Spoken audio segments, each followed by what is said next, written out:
So, adoption of animals and birds is a good option to raise funds for the upkeep of the park.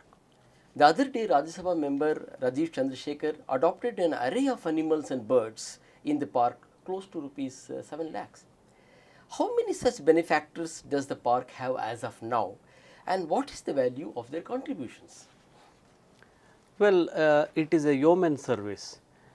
Since we are housing almost 1,600 individual animals, whatever the revenue that we are generating, uh, it, it may not be break even to provide their food, to take care of their health, hygienics, and also to provide the other facilities like enclosures and housing facilities like that. That is one thing. Second thing, since it is a government organization, instead of government alone doing this, we want people participation in it. So, this will be a people participatory conservation program. So, keeping this in mind, we have actually floated a scheme called animal adoption scheme. So, wherein people who are all interested, individuals, organizations like that, they can actually involve in this kind of initiative. So, since last so many years this animal adoption scheme is there in existence, but it is not vibrant.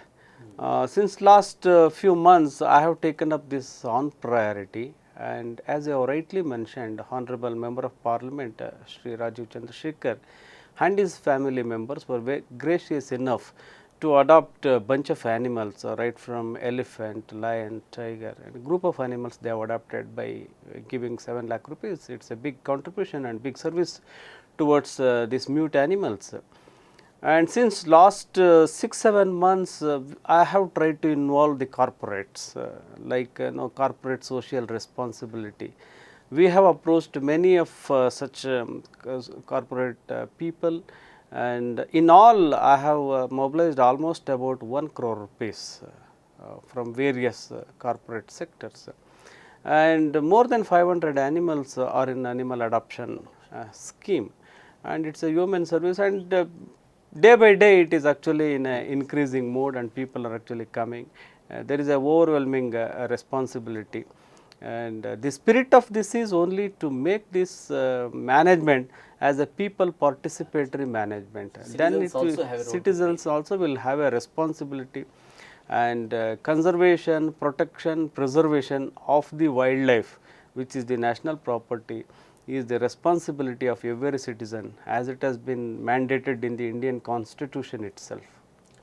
Dr. Raju, though funds are pouring in through the adoption scheme, the park doesn't have world class facilities. I am not talking of basic facilities, world class facilities for the animals and birds as well as the visitors. Why is it so? Well, when this park was started way back in 1974, this was started as a picnic center for the Bangaloreans. So, very closely the such a beautiful forest is available for the people, and government had thought earlier that let us have one picnic center for the relaxation of the people during holidays and weekends like that. Then as the animal collection went on more, we started actually converting this picnic center into zoo, and afterwards again the planning was revised, and instead of zoo let us have a safari like that. The government thought that to have a safari concept. To tell you, this is the only place in the nation has got the safari facilities. Nowhere in the country we have got the safari facilities. Even if some zoos like Hyderabad and others are running some safari facilities, it is as good as well within the zoo only. It is not in the forest.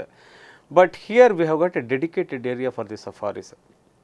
We have lion safari, we have tiger safari. Within the tiger again we have got a white tiger safari, and we have bear safari. We have herbivorous safari wherein people can see bisons, all varieties of deers and crocodiles and all that. Now, people feel that whatever the visibility or the sight they are actually enjoying seeing at Nagarhole or Bandipur, they are seeing here only in Bannerghatta itself. But upgrading that facility, as you have rightly said, to the world class is not happened yet, but I have already made the initiative and we are actually preparing the management plan.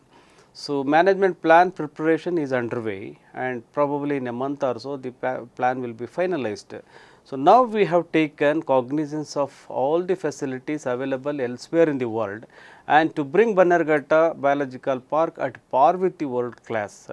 We are making the provisions in the management plan itself, and to that extent we are trying to mobilize the money also, and I am confident by next year onwards we can gear up this activity very vibrantly, and I am sure that in a year or two Bannerghatta Biological Park will be definitely at par with the World class. world class. Oh, that's great. Dr. Raju, during his visit to the park, Mr. Chandrasekhar also promised to help you in preparing that management plan or the master plan rather, to improve infrastructure and provide better facilities to visitors.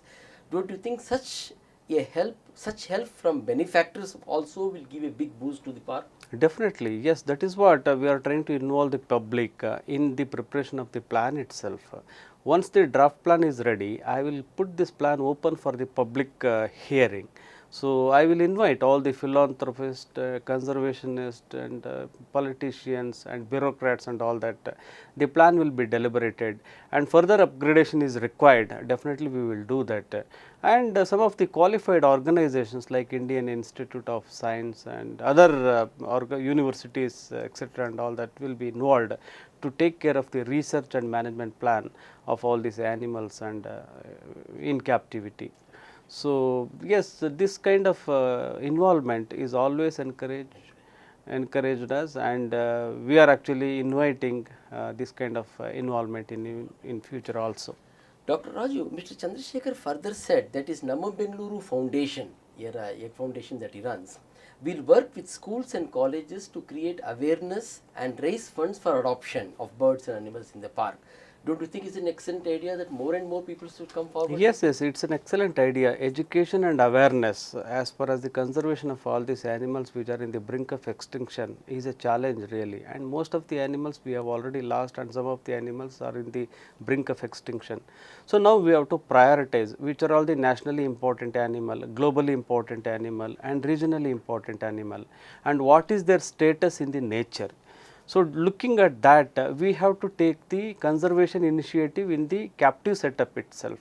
So, we have to breed them properly in a planned and organized manner, have a healthy population and train that population to live back into the nature. Then we can release them back to the nature to restock the area or to rebuild the population in the forest, that is the wilderness area. That is possible by involving in the youths.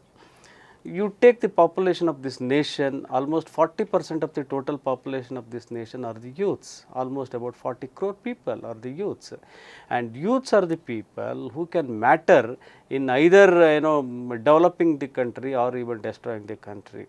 And most of the youths, educated youths can actually contribute much into the conservation causes.